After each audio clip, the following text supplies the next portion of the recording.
Okay, what was I doing there? I was actually playing over a 2-5-1 chord progression in the key of C. I think one of the mistakes that people make, or I did a lot of this when I was learning, or as I learned, is we focus so much on arpeggios when they tell us to play over chord changes. Well, nobody really plays over all the chord changes. So if you're in the key, just play, understand the scale. Anything that you play within, any notes you play within the scale is going to make that 2-5-1 sound really good. So I kind of outlined it in a couple of the lines. I think I did. So in the case of this, I'm in the key of C. 2-5-1 chord progression is the 2 chord, which is D minor 7, then the 5 chord, which is G7, and the 1 chord, which is C major 7. That's what it resolves to. When we learn to play, we learn this thing,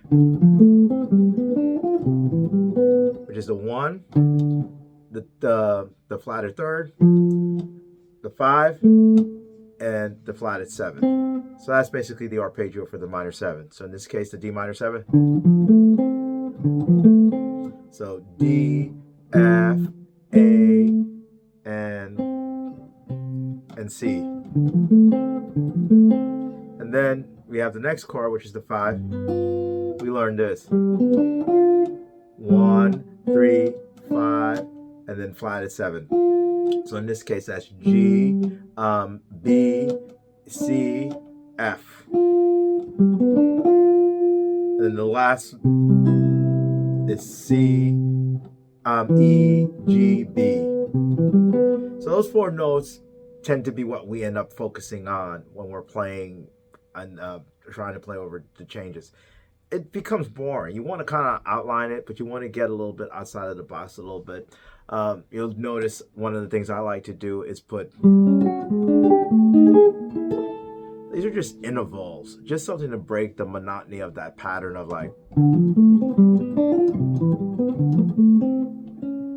okay.